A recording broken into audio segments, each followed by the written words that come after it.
समाधान।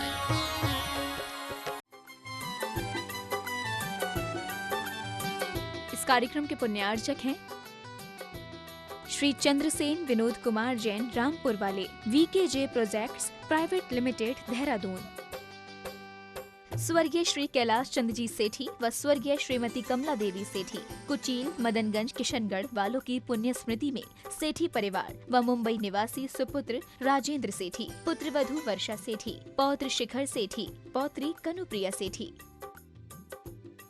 श्री प्रदीप जैन, श्रीमती अमिता जैन, ईटानगर, अरुणाचल प्रदेश, पुत्र केतन जैन, पुत्री Chalshi Jain, MS Raj steel, MS Raj tiles and sanitary, MS Raj electrical, nearest gate के पास, जिला पप्पुमपारे, निर्जुली, अरुणाचल प्रदेश।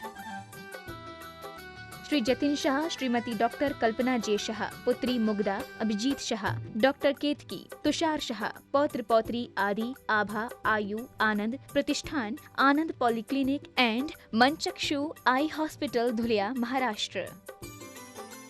मुजफ्फरनगर, उत्तर प्रदेश। श्री RP जैन, श्रीमती ममता जैन। नमोस्तु मनश्री, नमोस्तु मनश्री, नमोस्तु मनश्री।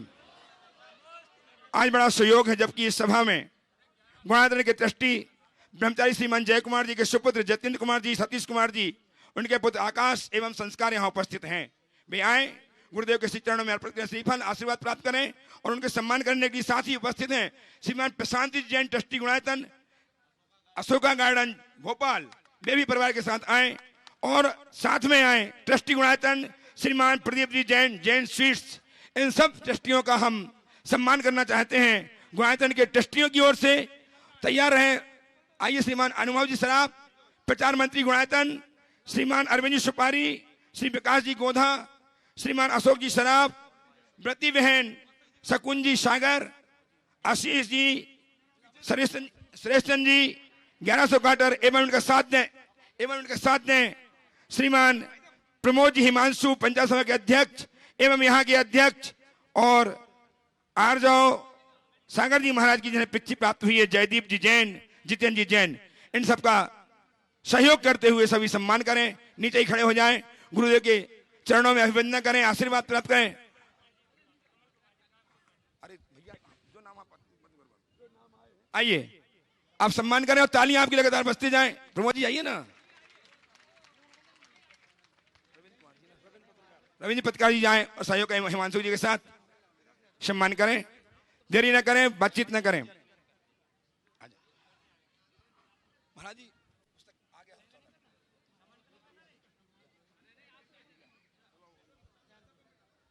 और तैयार रहेंगे श्रीमती मंजू जी जैन, नेहरू नगर से अपने प्रश्न को लेकर के। उसके पूर्व में रेणु जी तैयार रहेंगे। उसके पूर्व छोटी सी बिटिया सोनक श्वेता संघई छोटा सा प्रश्न करके इस कार्यक्रम की शुरुआत करेंगी। मिष्टी पारिया और सार्थक पुत्र मनीष जैन, ये भी तैयार। तीनों बच्चे बहुत अच्छे प्रश्न तैयार किए, उन्होंने तैयार रहेंगे तीनों। उसके बाद तैयार रहेंगी श्रीमती मंजू जी जैन, नेहरू नगर। इनके खड़े अपने सामने खड़े हो जाएं। सोनक, मिष्टी पारिया, सार्थक पुत्र मनीष जैन, तीनों बच्चे जल्दी बैठ जाए, अपने स्थान में बैठ जाएं, बाधा ना पहुंचाएं प्लीज। सोनक अपना प्रश्न प्रस्तुत करें। तैयार है मिष्टी पारिया और सार्थक, इनके बहुत छोटे 3 बच्चे हैं। अच्छे प्रश्न लेकर के आप हमके लिए आए हैं। तैयार रहेंगी श्रीमती मंजू जी जैन, नेहरू नगर से। इनके पास माइक पहुंचाएं, आप लोग अपने स्थान में बैठते जाएं प्लीज, शांति से। ओम बोलिए। चरणों में बारंबार नमोस्तु नमोस्तु नमोस्तु। महाराज श्री, मेरा प्रश्न यह है कि जब हम लोग रविवार को सुबह पूजन करते हैं माइक से, तो उसमें जो दूसरे लोगों को पूजा करने में विघ्न डालते हैं, तो उससे हम लोगों को पाप लगता है कि पुण्य लगता है? अगर आप लोगों को विघ्न डालने के लिए पूजा करते हैं तो पाप लगेगा, और अपनी भक्ति करने के लिए पूजा करते हैं तो पुण्य लगेगा। एक सलाह मैं लोगों को देता हूँ, सुनो ध्यान से। बच्चों को सामूहिक पूजा कराना, उनमें संस्कार डालने का बहुत अच्छा उपक्रम है, और इसलिए सामूहिक पूजन करनी चाहिए। और इसका 2 रास्ता है। या तो रविवार के दिन जब बच्चे सामूहिक पूजा करें, कौन बोल रहा है बीच में माइक पे? बच्चे जब सामूहिक पूजा करें तो बड़े भी बच्चे बन कर के उनका साथ दें। सब सामूहिक पूजन कर ले, ये हो जाए। अथवा बच्चों के सामूहिक पूजन के टाइम में आपके पूजन का टाइम को थोड़ा एडजस्ट कर लें। रविवार के दिन आप अपना समय आगे पीछे करें और बच्चों की सुविधा के साथ उस समय में केवल बच्चे रहें, उनको किसी तरह का व्यवधान न हो। ये दोनों व्यवस्थाएं करें तो बहुत उत्तम होगी। सोनक सिंह ही मिष्टि प्रणालियां सार्थक पुतमनी जल्दी जल्दी करें, करें। एक प्रश्न में एक आदमी को बुलाइए, बोलिए। नमस्ते महाराज जी, मैं 6 साल का हूँ, मैं ऑस्ट्रेलिया से आया हूँ। मैंने पिज़्ज़ा बर्गर खाए थे और मैं बीमार हो गया था। अब मैंने त्याग दिया है ये सब चीज़ें और मैं चाहता हूँ कि आप सब बच्चों को बता दीजिए कि ये सब चीज़ें नहीं खाना चाहिए। क्या त्याग है भैया? पिज्जा, बर्गर, पैक्ड आइटम्स, बहुत बिस्किट, सुंदर, तेल सब छोड़ दिया महाराज जी 4 महीने पहले से मेरे बेटे ने। और वो चाहता है कि आपके थ्रू सब बच्चों को और उनके पेरेंट्स को पता चले कि ये चीजें बहुत खराब है हेल्थ के लिए। कहाँ है वो बच्चा? है कहाँ? ये यहाँ है, मेरा बेटा यहाँ है। मेरी नजर ही नहीं पड़ रही। अच्छा, हाँ, ये ठीक है। देखिए, जगह बहुत कम पड़ रही है। देखिए, बहुत अच्छी प्रेरणा इस बच्चे ने दी है। नमस्ते महाराज। कहाँ? ऑस्ट्रेलिया से आए? अच्छा, ऑस्ट्रेलिया, होबार्ट, टास्मेनिया से। और अच्छा। हम सेंधा नमक खाते हैं महाराज जी सिर्फ इसके कारण। बहुत ताकि ये सुंदर। ठीक रहे। देखिए, एक गुड़- आप सबको एक जागरूकता रखनी चाहिए। आशीर्वाद दीजिए महाराज। सबसे पहले तो इस बेटे को और उसकी माँ को मैं आशीर्वाद देता हूँ कि अपने बच्चों को उसके संस्कार के प्रति जागरूक रखा है। बच्चों को हेल्थ कॉन्शियस भी होना चाहिए और संस्कार भी उनके जागृत रहना चाहिए, उन्हें इसके लिए उत्प्रेरित करना चाहिए।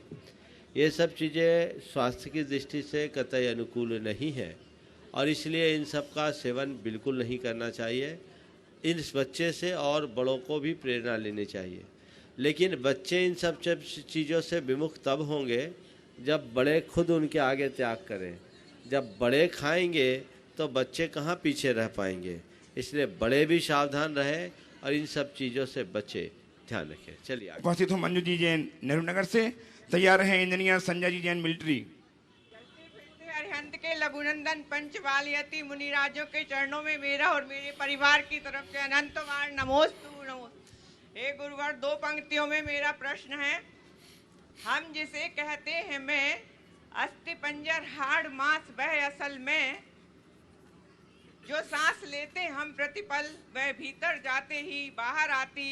प्रश्न है गुरुवर, वह जो सांस लेते हम प्रतिपल वह भीतर जाते ही बाहर आती, कैसे पहचाने आत्मा रूपी मैं को, मौत किसी भी क्षण बुलाती, मौत किसी भी क्षण बुलाती। नमोस्तु।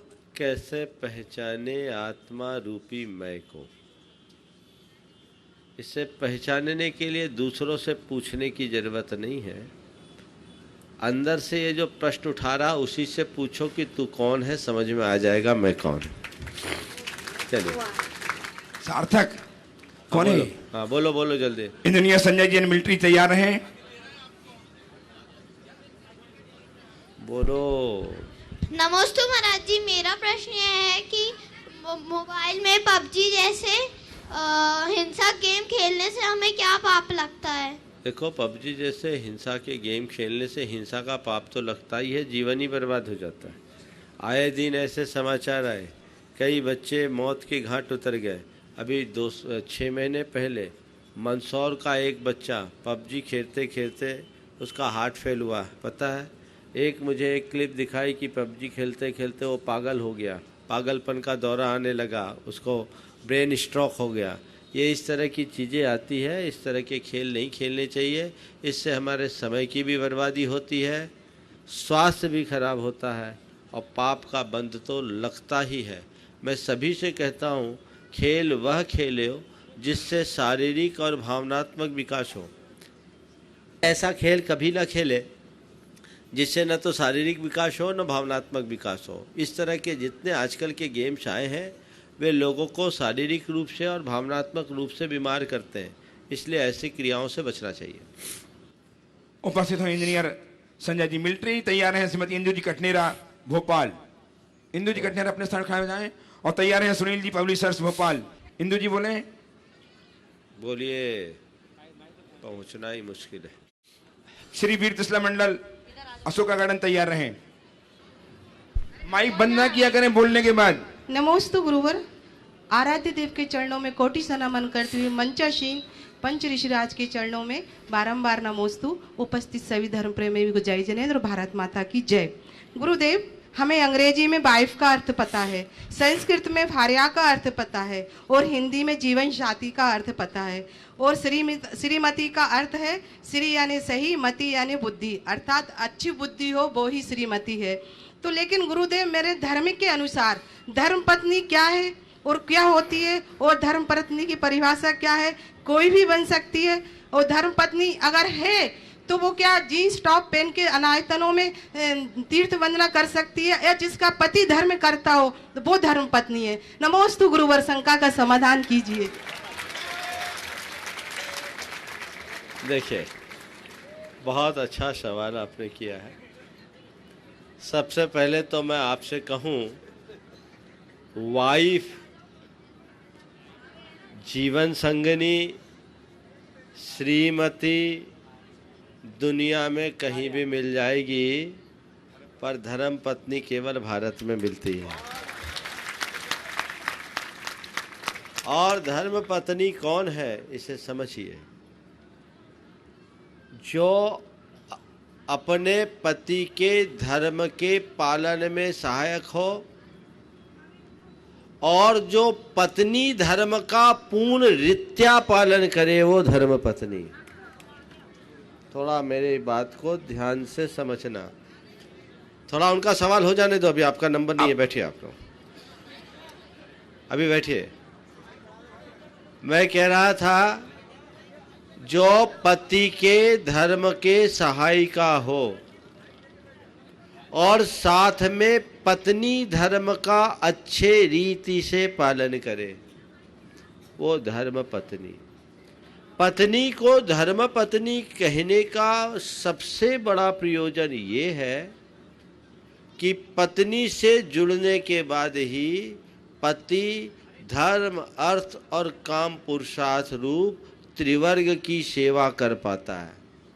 इसलिए पत्नी को भार्या मूल त्रिवर्गस्य कहकर त्रिवर्ग का आधार बताया है। गृहस्थ यदि अपने गृहस्थ धर्म का पालन करता है तो विवाह के उपरांत ही करता है, और विवाह के उपरांत ये श्रेय उसे उसकी पत्नी से मिलता है। इसलिए भारत में पत्नी को सहधर्मणी, धर्म पत्नी या धम्म सहायिया शब्द से जाना जाता है। तो ये पत्नी अपने पति के धर्म में सहायक हो, उसके धर्म के पालन में सहायक हो, साथ ही पत्नी धर्म का पालन करे। पत्नी धर्म का पालन करने का मतलब क्या है? अपने पति के अनुकूल वृत्ति का अनुपालन करते हुए अपने घर परिवार की मर्यादाओं की रक्षा करे, धर्म की रक्षा करे, संस्कारों की रक्षा करे और घर की समस्त व्यवस्थाओं का सफल सुसंचालन करे। ये पत्नी धर्म है, इसलिए उन्हें धर्म पत्नी कहा जाता है। पति धर्म का अभी आ रहा, बता रहा हूँ, अभी आपका नंबर नहीं, अभी मैं बता रहा हूँ। सवाल आपने बड़ा संवेदनशील खड़ा किया है। दूसरी बात, आपने पूछा कि जींस और टॉप जैसे आधुनिक परिधान पहनकर धर्मायतनों में जाना कितना सही है। देखिए, हमारी अपनी मर्यादाएं होती है और हमें अपनी पहचान नहीं खोनी चाहिए। हम जब तक अपनी भाषा और अपनी भूषा को अपनाएंगे तभी हमारी भावना ठीक रह पाएगी। वर्तमान में हमारी भाषा, हमारी भूषा, हमारा भोजन सब बिगड़ गया, इसलिए भावनाएं भी बिगड़ रही हैं। मैं तो एक ही बात जानता हूँ, कोई स्त्री जब भारतीय परिधान पहनकर सामने आती है तो उसमें माँ, बहन और देवी का रूप दिखता है।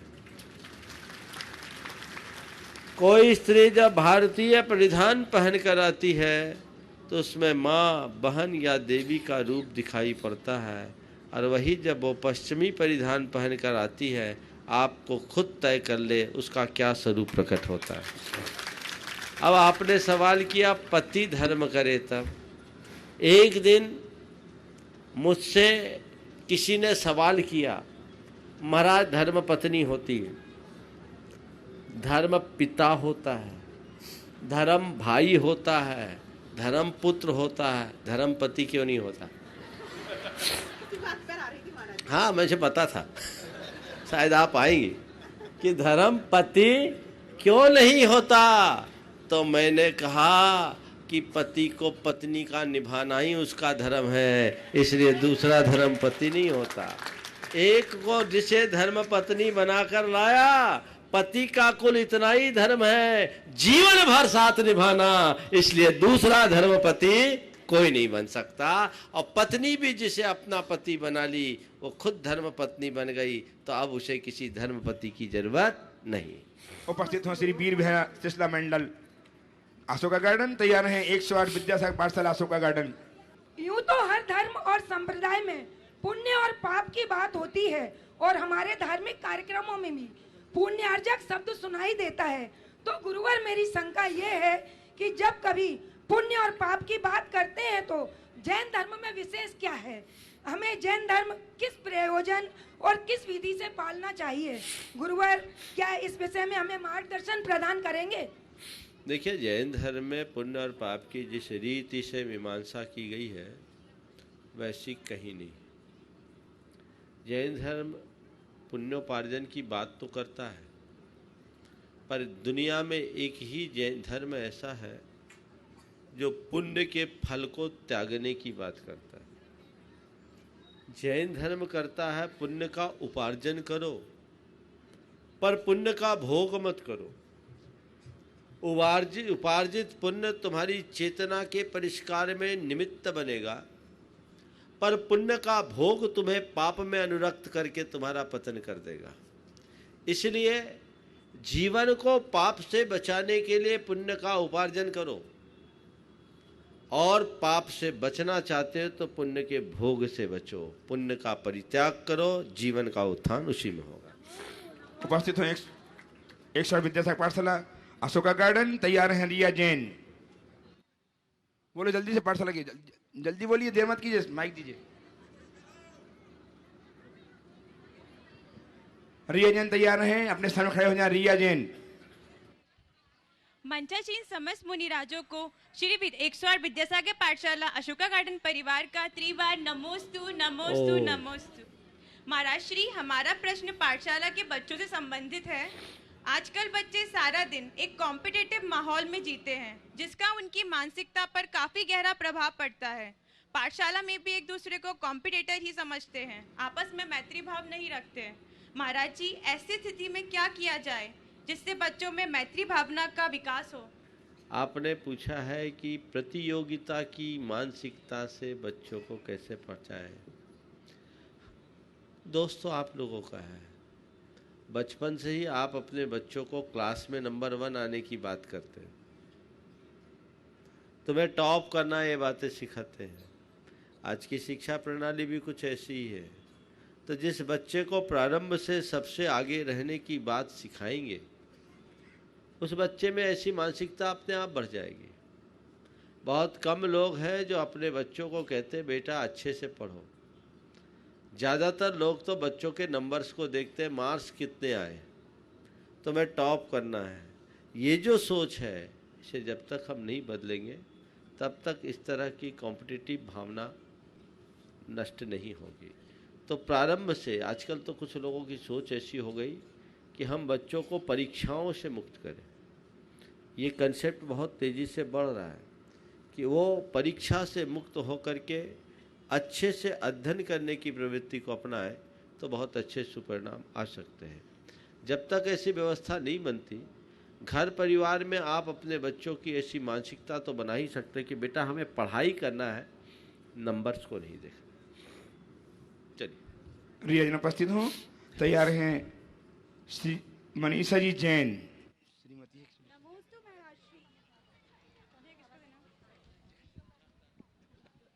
नमोस्तु महाराज श्री, मेरी शंका का समाधान कीजिए। हम अपने भाग का खाते हैं या हमारा भाग भी किसी व्यक्ति विशेष की क्रियाओं से प्रभावित होता है? क्योंकि मैना सुंदरी के पिता ने जब प्रश्न किया कि तुम किसके भाग का खाती हो, तो मैना सुंदरी का उत्तर था अपने भाग का। और हम अपने निजी जीवन में कहते हैं कि किसी लिए फलाने व्यक्ति के कदम पड़ने से जीवन बिखर गया या किसी के कदम पड़ने से घर संवर गया। तो हम अपने भाग का खाते हैं या हमारा भाग भी किसी व्यक्ति विशेष की क्रियाओं से प्रभावित होता है? कृपया मेरी शंका का समाधान कीजिए। नमोस्तु। देखिए, यथार्थ अगर विचार करें तो हर प्राणी अपने ही भाग का खाता है, लेकिन अपने भाग का खाने के साथ साथ निमित्त नैमित्तिक संबंध भी बनता है। एक व्यक्ति के भाग्य का असर दूसरे के भाग्य पर पड़ जाता है। एक दूसरे के भाग्य एक दूसरे को प्रभावित कुछ अंशों में कर देते हैं। इसलिए जो बात कहा जाता है कि अमुक के निमित्त से या अमुक के पैर पड़ जाने के बाद हमारी घर की स्थिति में बदलाव आ गया, कथनचित स्वीकार है, लेकिन फिर भी वह केवल निमित्त है। अंतरंग परिणाम तो हमारा अपना होता है।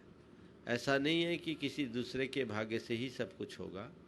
एक व्यक्ति का प्रबल भाग्य अगर परिवार में आया, धन धान्य की समृद्धि उसकी हुई भी है, तो भी सामने वाले का भाग्य अगर अनुकूल नहीं होगा तो समृद्धि तो होगी पर उसको भोग नहीं पाएगा, बीमार पड़ जाएगा। तो ये निमित्त नैमित्तिक संबंध समझ करके चलना चाहिए, उसी अनुरूप परिणाम आते हैं। मनीषा जी उपस्थित हों। तैयार हैं एडवोकेट अभय जी जैन। मंच पर विराजमान मुनिराजों को नमोस्तु नमोस्तु नमोस्तु।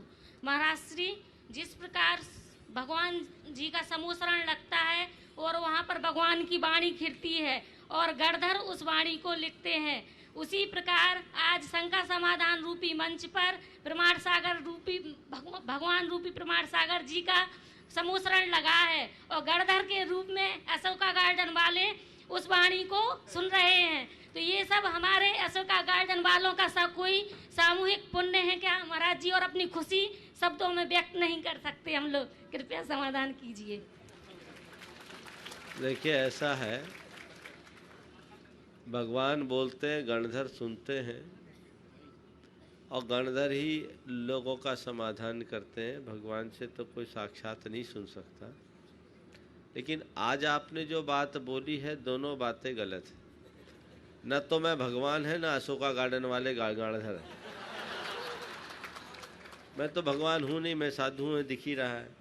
और आप लोग गणधर हो नहीं, बन भी नहीं सकते, क्योंकि कपड़े वाला गणधर बनता है नहीं। इसलिए अपनी बात को सुधार लीजिए। ओ हाँ, श्रोता बोला, सुधार लो, गणधर नहीं बोला। चलो आगे चलो।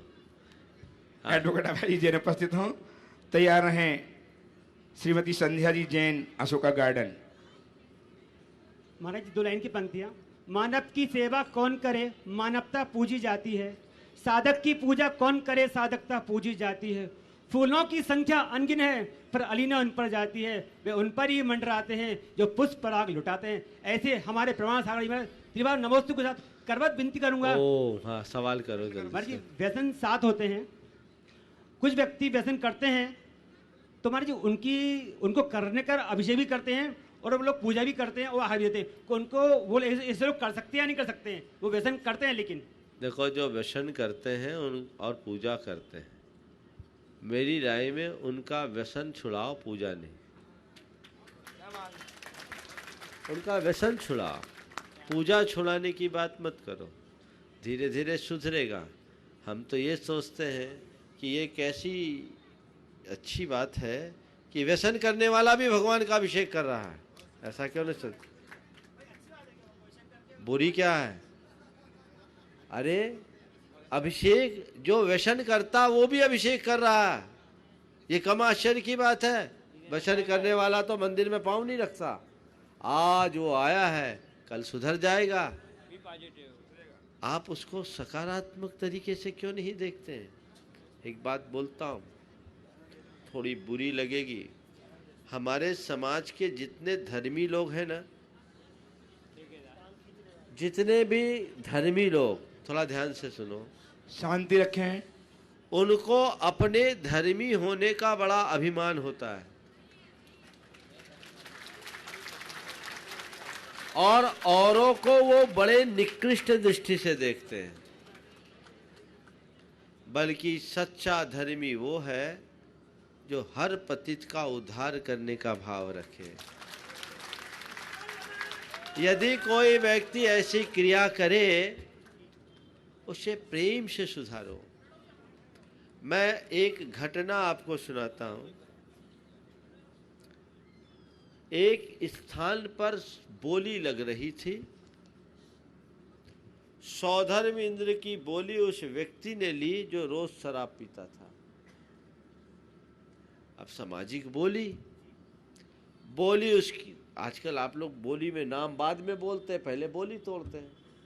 बोली 3 हो गई, नाम खुला। अमुक आदमी की बोली जो सुबह से शराब से ही कुल्ला करता था, अब खुसर पुसर चालू। बड़ी सभा, 5000 से ज्यादा लोग। मेरे कान में बात आई, मुझे लगा मामला गंभीर और संवेदनशील है, इसे बहुत समझदारी से डील करना चाहिए। वो आया श्रीफल भेंट करने। मैंने उसे एक किनारे बुलाया, मंच पे ही आशीर्वाद दिया और उससे कहा, तेरा कितना अहोभाग्य है कि आज तू सौधर्म इंद्र जैसा पद पाने का सौभाग्य प्राप्त किया है। ये पैसों से नहीं पाया, पुण्य से पाया है, क्योंकि पैसे वाले तो सब तेरे से पीछे रह गए। तेरा पुण्य का सुयोग था कि तू आज सौधर्म इंद्र जैसा पद पाने के योग्य हो गया। बस मेरी एक ही भावना है, अब तू सौधर्म इंद्र बन गया, इन हाथों से प्रभु का कलश करेगा। अब इतना संकल्प ले ले कि इन हाथों से अब कोई अपवित्र चीज नहीं छूऊंगा। आपको सुनकर ताज्जुब होगा, उस व्यक्ति की आंखों में आंसू भर गए। बोला, महाराज आज से सारी बुराइयों का त्याग। घटना 1999 की है और आज वो व्यक्ति 7 प्रतिमा का पालन कर रहा है। सोच बड़ी रखिए, किसी को भी हीन भावना से मत देखिए, सबको आगे बढ़ाने का प्रयास कीजिए। व्यक्ति की बुराई छुड़वाइए, अच्छाई से जोड़िए। संध्या जी उपस्थित हों और तैयार हैं श्रीमान इंजीनियर R.K. जैन, बिजली नगर कॉलोनी, अशोका गार्डन। बोलिए बोलिए। मंच पर विराजमान सभी मुनिराजों को मेरा बारंबार नमोस्तु नमोस्तु नमोस्तु। हे गुरुवर, मेरा प्रश्न यह है कि अल्प उम्र में मरण को प्राप्त जीव को यदि हम मरण के 5 मिनट पहले या बाद में नवकार मंत्र सुनाते हैं तो वह किस गति को प्राप्त होता है? जीवंधर कुमार ने कुत्ते को नमोकार मंत्र कब सुनाया था? बोलो। मरण के 5 मिनट पहले। मरणासन घड़ी में। और कुत्ते ने सुना तो कौन सी गति को पाया? हाँ, देवगति। देवगति को पाया ना। चारुदत्त ने बैल को नमोकार कब सुनाया था? मरणासन घड़ी में। पार्श्वनाथ भगवान ने नाग नागिन को कब संबोधा था? अंत समय में यदि कोई सुनाए और सामने वाला सुन ले तो निश्चयतः उसका उद्धार होता है, उसमें कोई संशय नहीं। नमोस्तु गुरुवर, नमोस्तु गुरुवर। श्रीमान इंजीनियर R.K. जैन साहब उपस्थित हों, तैयार हैं कुमारी मोंटी जैन, इंजीनियर, भोपाल, बीना, मध्य प्रदेश से। बोलिए बोलिए। हे भगवान, नमोस्तु नमोस्तु नमोस्तु। मेरा प्रश्न है, पुण्य के फल को भोगने एवं ना भोगने की क्रियाओं की क्या सीमा निर्धारित की जाए जिससे एक श्रावक पुण्य के फल को भोगने से बच जाए?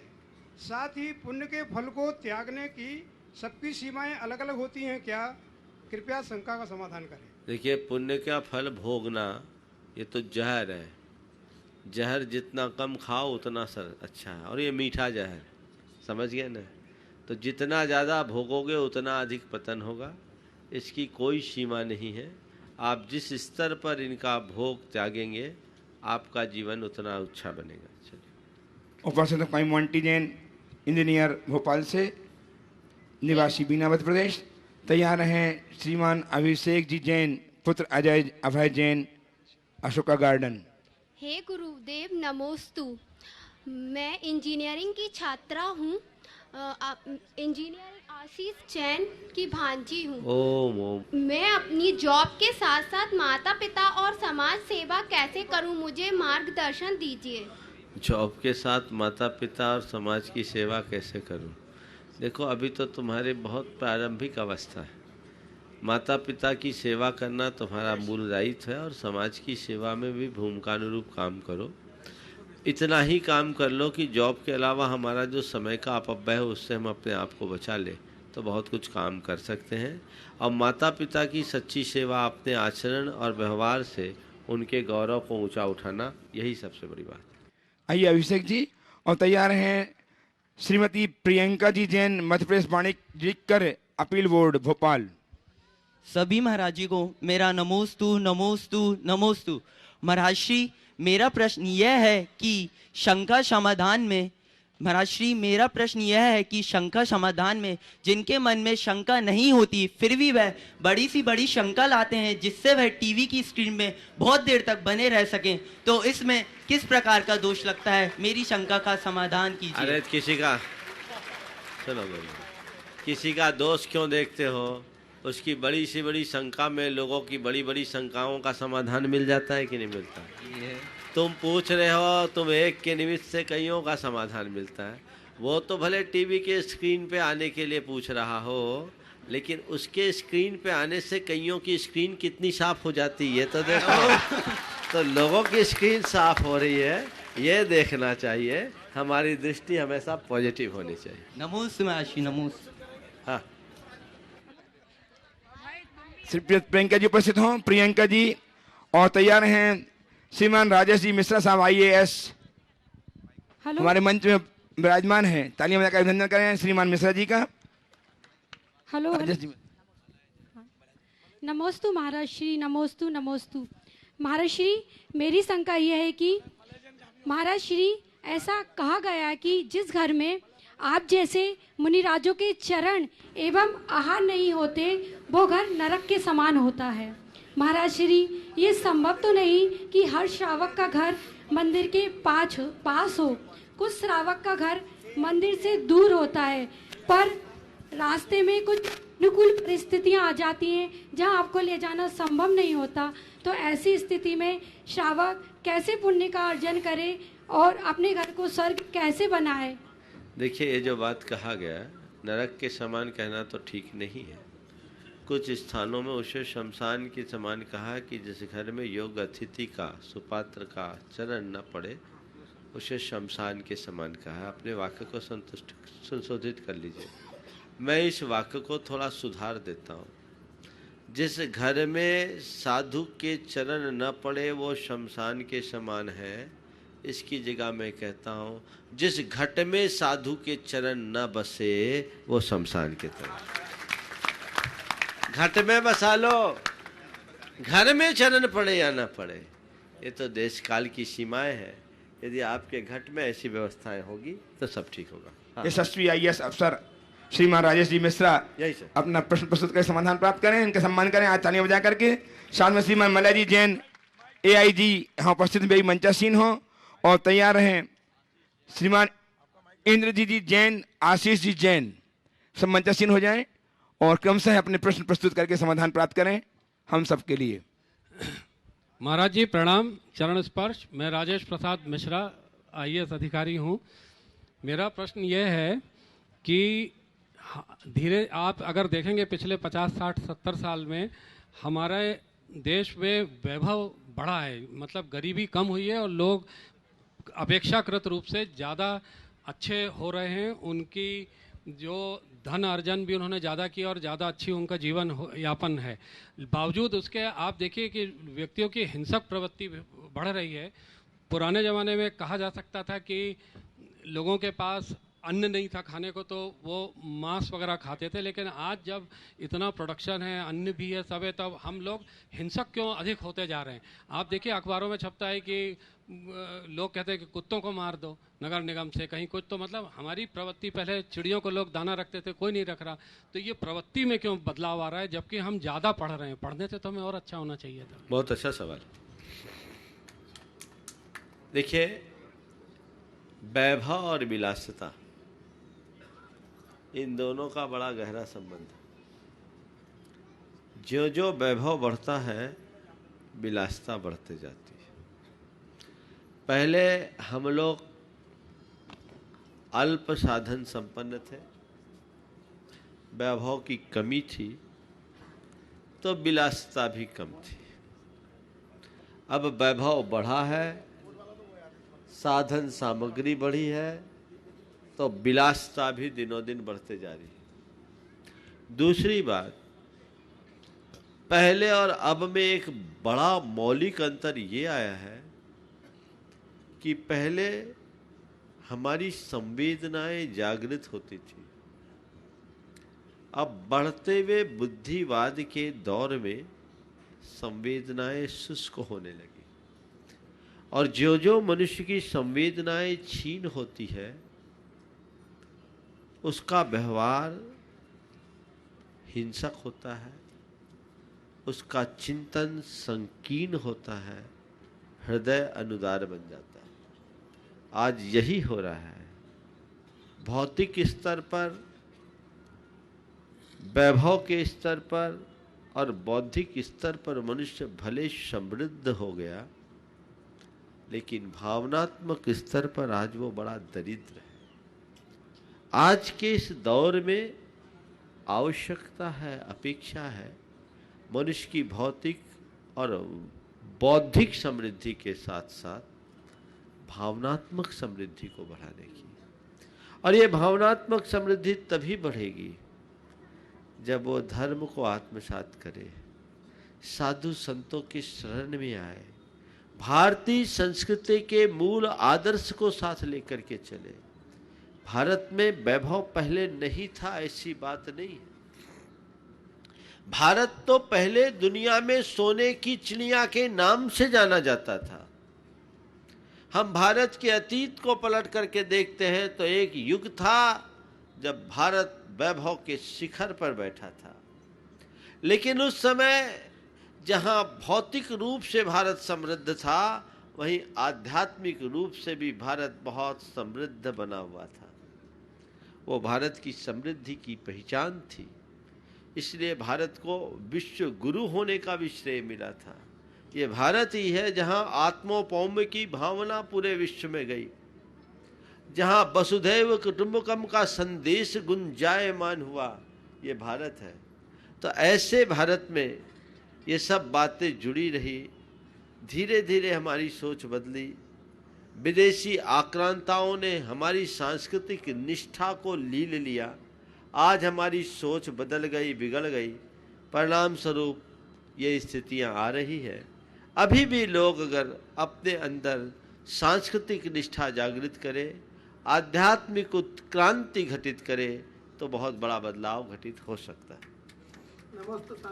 उपस्थित हो श्रीमान। हाँ, आदित्य। मेरा क्वेश्चन है महाराज, आज अमेरिका और ईरान में जो विश्व युद्ध छिड़ गया है, इससे पूरे विश्व में अशांति है, बेचैनी है कि पुनः हम तृतीय विश्व युद्ध क्यों तो नहीं है। क्या हम इस अगले दशक में शांति के लिए क्या करें, या उन देशों की प्रभुता स्थापित करने के लिए, ऑयल कंट्री की प्रभुता स्थापित करने के लिए क्या हम उन लोगों के पीछे रहेंगे महाराज? युद्ध चल रहा है, युद्ध चल रहा है महाराज जी, और पूरा विश्व युद्ध की आहट महाराज जी पूरे दुनिया में फैल गई है। सभी लोग बेचैन हैं, आर्थिक वृद्धि और सामाजिक वृद्धि में वेल लगेगा। चलिए, मुझे अपडेट नहीं है क्योंकि मुझे कोई अखबार और समाचार पत्र में देखता नहीं। जो भी है ये पूरे विश्व के लिए दुर्भाग्यपूर्ण है। हमें हर पल ऐसी भावना भानी चाहिए सारे जगत में शांति हो, विश्व क्षेम की भावना भाए, जब वर्चस्व की बात है, शक्ति की बात होती है, तो लोग इस तरह की प्रवृत्तियों को अपनाते रहते हैं। और आज वही स्थिति आ रही है। अमेरिका ने ईरान पर हमला किया, तो ये तो बहुत वर्षों से खेल चलता ही रहता है। ये अपनी प्रभुता को बढ़ाने का उनका उपक्रम है। चूँकि अमेरिका एक बड़ा शक्तिशाली देश है, रूस के साथ भी विश्व की कई शक्तियाँ लगी, ईरान के साथ भी विश्व की कई शक्तियाँ लगी, और यदि ये बात नहीं थमी तो बिल्कुल सही है, जैसा आपने कहा, विश्व युद्ध का दौर प्रारंभ हो सकता है। ऐसी घड़ी में हम सबको एक ही बात सोचनी चाहिए कि किसी भी तरीके से ये युद्ध शांत हो, उन सबको सद्बुद्धि आए, हर कोई रोज एक भावना भाए है, भगवान सारे विश्व में शांति हो, सारे जगत का मंगल हो, मंगल मंगल होए जगत में, सब मंगलमय हो, इस धरती के हर प्राणी का मन मंगलमय हो। हम लोग ऐसी भावना भा सकते हैं, और हमारी भावनाओं की प्रबलता से एक क्षण ऐसा है कि दोनों पक्षों की बुद्धि संभले और विश्व की युद्ध की कगार पर खड़ा विश्व वापस संभल सके। उपस्थित हैं श्रीमान हेमपाल जी सिंघई साहब, डीएसपी भोपाल BHU, और तैयार हैं श्रीमान मलयजी जैन, AIG भोपाल। मलयजी जैन, श्रीमान हेमपाल जी सिंघई साहब, मलयजी भी प्रश्न प्रस्तुत कर गए। यस, प्रोफेसर यशी वड़वानी तैयार रहेंगे। सोनल जी शास्त्री तैयार रहेंगे। अविनाश जी तैयार रहेंगे। यस जी, प्रोफेसर SD वड़वानी, अनंत मुनि भक्त हमारे बीच में, जिनके प्रश्नों के माध्यम से हम बहुत समाधान प्राप्त करते हैं। नमस्ते महाराज श्री। महाराज श्री, एक सवाल मन में था। अभी कुछ ही दिनों पहले सूर्य ग्रहण हुआ था, जिसका कुछ असर भारत पर भी था। इसमें एक चीज़ देखने में आती महाराज श्री कि बाकी जो मंदिर हैं उनके पट बंद रखे जाते हैं, और हमारे यहाँ जैन समाज में मंदिर के दर्शन होते हैं, लेकिन बताते हैं कि जो हमारे शास्त्र हैं उनका अध्ययन उस समय उस दौरान नहीं किया जाता। तो इसके पीछे क्या वैज्ञानिक कारण? देखिए, जैन ग्रंथों में ग्रहण के काल में सिद्धांत ग्रंथों के अध्ययन का निषेध किया गया है, और उस काल को पूजा भक्ति और आराधना के काल के रूप में लिया गया है। इसलिए जैन मंदिरों में पूजा पाठ रोकने की बात नहीं है। जैन धर्मानुसार ग्रहण आदि में किसी प्रकार के सूतक पातक का भी विधान नहीं है। जैन धर्म जैसे विज्ञान मानता है, इसे एक प्राकृतिक घटना के रूप में ही लेता है। अंतर केवल इतना ही है जो विज्ञान और भारत की पुरानी खगोलीय मान्यताओं में। विज्ञान के अनुसार धरती सूर्य का चक्कर लगाती है, और धर्म के अनुसार सूर्य धरती का चक्कर लगाता है। बाकी वही पर व्यवस्थाएं हैं, और उसको उसी अनुरूप देखना चाहिए। हाँ, बोलिए। श्रीमान हेमपाल जी सिंघई, DSP भोपाल, और तैयार हैं SD वड़वानी। नमोस्तु महाराज श्री, नमोस्तु नमोस्तु नमोस्तु। महाराज श्री, विधाता का एक रूप विधि के विधान को टाल ना सका। श्री कृष्ण की चाह राधा थी, उन्हें चाहा मीरा ने था, पर उन्हें रुक्मणी ने पा लिया। गुरुदेव, जीवन की राह में अगर अपनी चाह मिल जाए तो मुंह से आह तो निकलती है, वाह भी निकलती है, पर अगर मन की चाह न मिले तो हम अपने आप को तबाह मान लेते हैं। उस समय विधाता की बात को क्यों भूल जाते हैं? क्या बात है, बहुत सुंदर। मन की चाह न मिले तो हम अपने विधाता को भी भूल जाते हैं, ये तो स्वाभाविक है। जहाँ चाह है वहाँ आह अधिक है, दाह अधिक है, वाह तो बहुत कम है।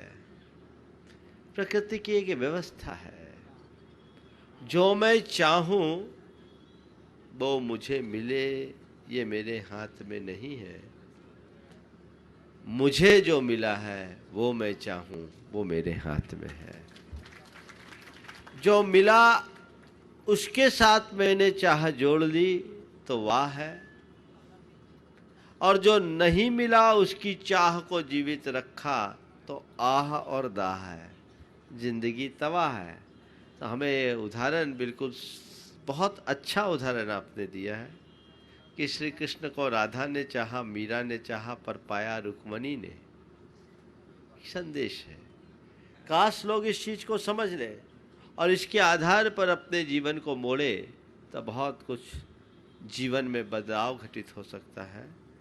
कोई भी संसार में ऐसा कोई भी प्राणी नहीं है जिसकी सब इच्छाएं पूरी हो सके। चाह कभी पूरी नहीं होती, इसलिए चाह से मुक्त होना चाहिए। हाँ। उपस्थित है सोनाजी शास्त्री और तैयार हैं ब्रह्मचारी डॉक्टर सोनाजी शास्त्री दिल्ली से। आजा सामने जा। और तैयार रहे श्री ब्रह्मचारी श्री अविनाश जी जैन। बोली देवादिदेव श्री पार्श्वनाथ भगवान की जय जय जय। भैया सुबह भी भोजन किया था, आधा घंटे बाद फिर करना है। हाँ, थोड़ा सा जोर से बोले। वर्तमान के वर्धमान संत शिरोमणि आचार्य गुरु श्री विद्यासागर जी महाराज की, परम पूज्य मुनि श्री प्रमाण सागर जी महाराज की, मुनि संघ की। बुजुर्गों ने कहा है कि अगर हमें कोई चीज भगवान ने या प्रकृति ने दी है तो उसका उपयोग करना चाहिए, और अगर हम उसका उपयोग नहीं करते हैं तो वो चीज समाप्त हो जाती है। विज्ञान कहता है कि मनुष्य के पहले पूंछ हुआ करती थी, लेकिन उपयोग में नहीं आई तो गायब हो गई। तो दोनों हाथों का भी उपयोग करो। बोले परम पूज्य मुनि श्री प्रमाण सागर जी महाराज की, मुनि संघ की। बहुत ही उत्साह और जोश आप सबके अंदर है। पूज्य मुनि श्री प्रमाण सागर जी महाराज आज इस नगरी में पधारे हैं, और ये सौभाग्य है और बहुत ही हमारे लिए गौरव के क्षण हैं। जिनकी वर्षों से प्रतीक्षा थी, वो गौरव क्षण पिछले कुछ महीनों में हमने देखे, और आगामी कुछ दिनों बाद हम पुनः देखेंगे। 52 गजा के मंगलमय चातुर्मास के बाद पूज्य मुनि संघ का पदार्पण और उनका एक सरिता का समागम सागर के साथ हुआ। आप कहेंगे कि सरिता और सागर कैसे? बंधुओं, सरिता का नाम कुछ भी हो, चाहे वो गंगा हो, चाहे जमुना हो और चाहे सिंधु हो, लेकिन जब जाकर के अपने लक्ष्य में मिलती है तो वो सागर हो जाती है, फिर उसके नाम नहीं रहते। तो ऐसे ही हमारे गुरुवर के शिष्य हैं, चाहे वो प्रमाण सागर जी हों, चाहे समय सागर जी हों, चाहे प्रसाद सागर जी हों, और कोई से भी हों, जब तक वो अलग अलग रहते हैं तो वो सागर के पहले कुछ नाम जुड़ा होता है, लेकिन जब वो गुरुवर के चरणों में जाते हैं तो सब विद्या सागर में समाहित हो जाते हैं और सब विद्या का सागर बन जाते हैं। तालियों की गूंज आपकी उतनी अच्छी नहीं है जितनी होनी चाहिए। बंधुओं,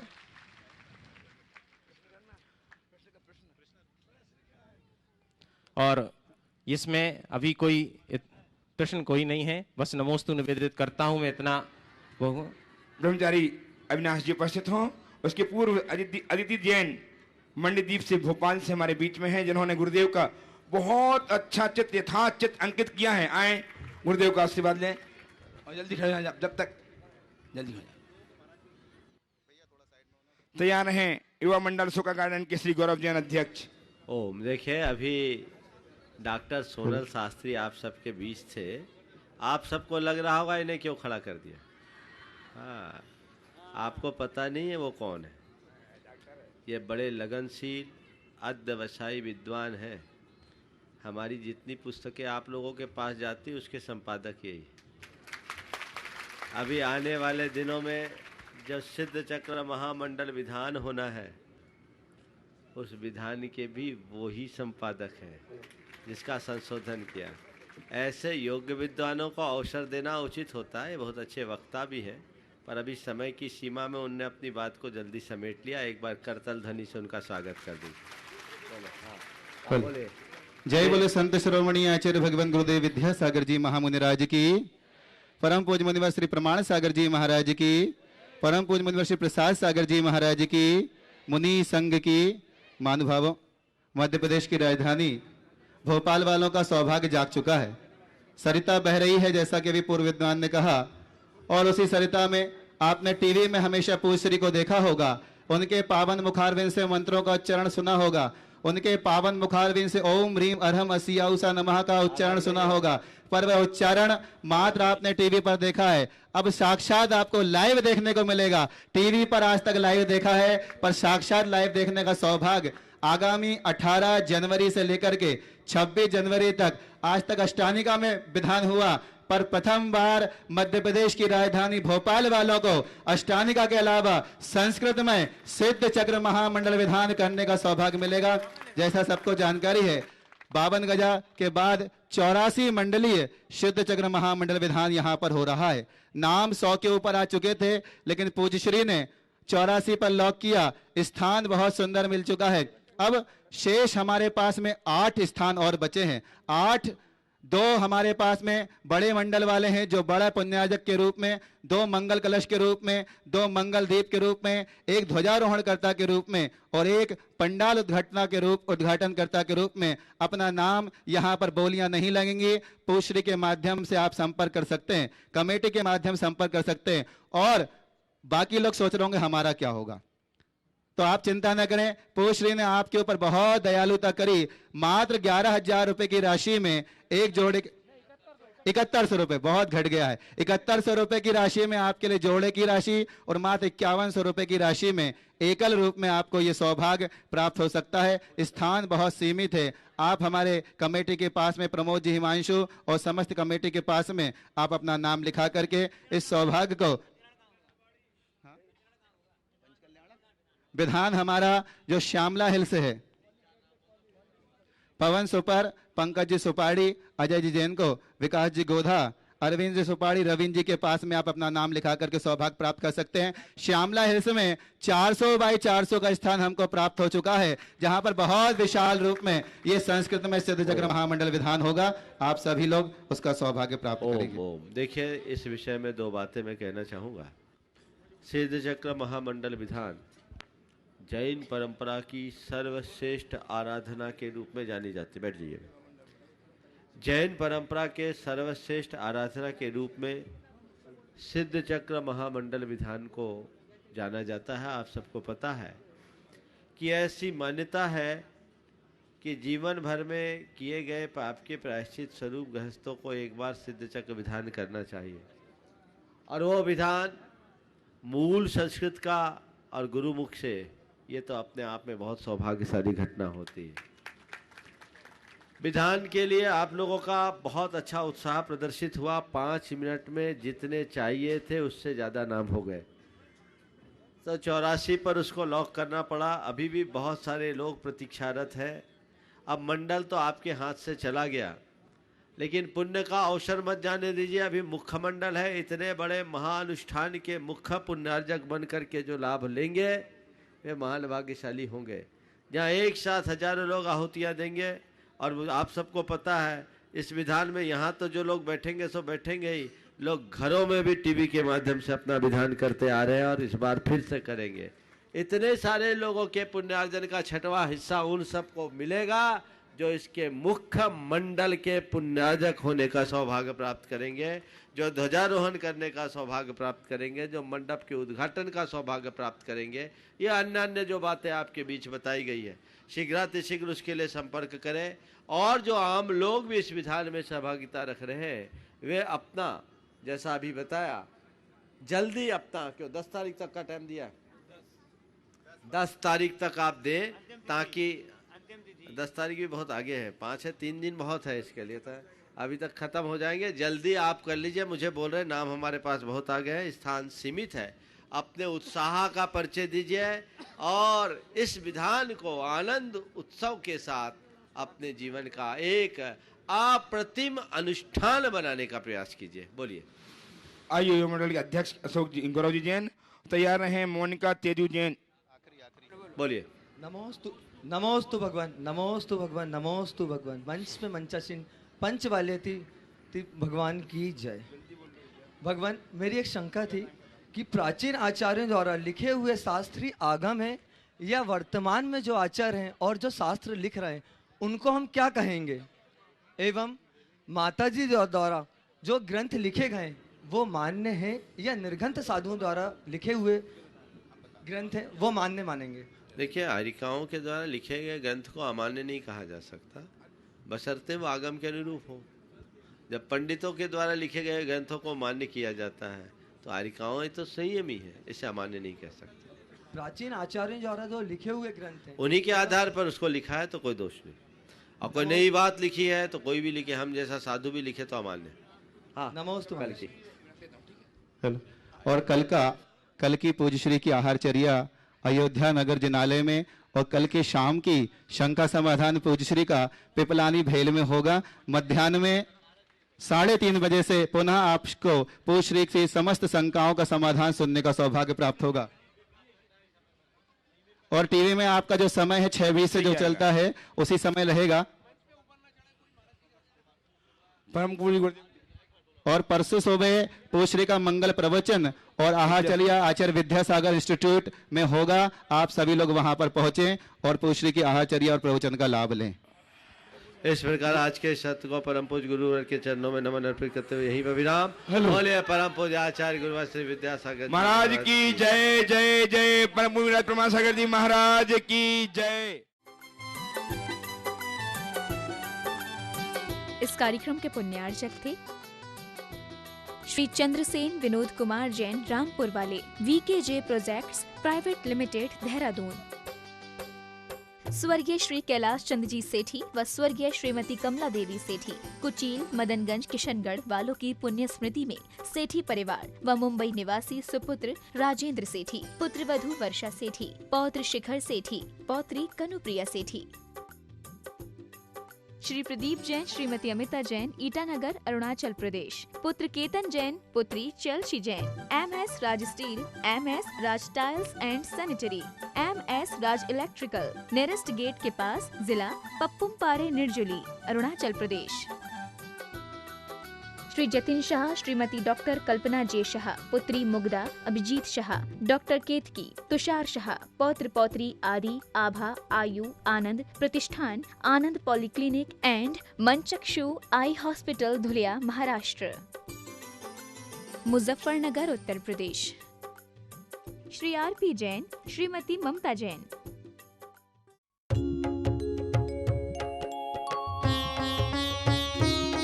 शंका समाधान।